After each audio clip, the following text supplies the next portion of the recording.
welcome to this unit spotlight for the Terracotta Sentinels in Total War Warhammer 3. So first things first, the units themselves. Obviously, they are huge single entities made from enchanted terracotta, and judging from the images we've seen so far, I'd say they're about as tall as an Ragnarok spider. Judging from the visuals alone, I would guess they are either heavily armoured or have a lot of resistance due to the magic holding them together, and basically to make them survivable as a large target. They also are wielding double-ended spears, so it would make sense that they have some bonus versus large. That being said, we haven't seen them going against anything larger than infantry yet, but this could be to save some reveals for the Siege videos coming presumably later this month.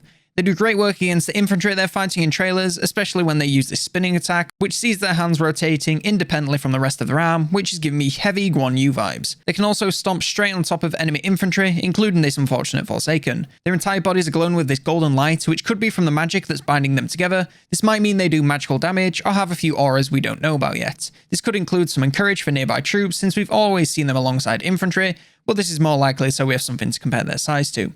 Now onto the things aside from the Sentinel of this teaser, which arguably are more exciting. First of all, the map where this is taking place. Notice the structures in the background, but in every shot we don't see a wall. This could just be the inside of a settlement with carefully chosen camera angles, or this could be our first sneaky peek at a minor settlement battle with smaller buildings.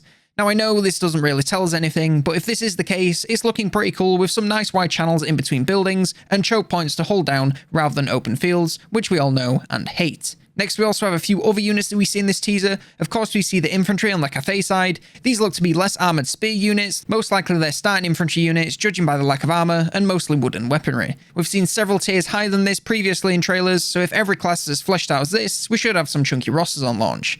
On the Siege side, we see the Forsaken we've seen before, but we also get a brief look at the backs of these dudes wearing the purple robes. I would guess these are some cultists of Siege, and from their weapons, I would guess they are magical resistance-based infantry units. It's a cool take on human units for demonic rosters, which up until now have been a little bit samey with the heavy armour. There we go, that is everything that I could see in this Terracotta Sentinels teaser. If you spotted something that I didn't, then be sure to leave it down in the comments down below, and if you enjoyed this video at any point, then be sure to leave it a like, it really does help out the channel so much. If you want to see more videos like this breaking down every single piece of news building up to Warhammer 3, then be sure to subscribe to the channel and hit that bell so you never miss a thing. If you want to support the channel, then be sure to check out COLONELDAMNEDERS.store, got all sorts of cool designs on t-shirts, mugs, socks, and more, so if that's something of interest to you, then there's a link in the description. I'd also like to thank all supporters on the channel, both here on the memberships on YouTube, as well as on Twitch and Patreon. Thank you to everyone for watching, and for now, I've been COLONELDAMNEDERS, and I will see you next turn.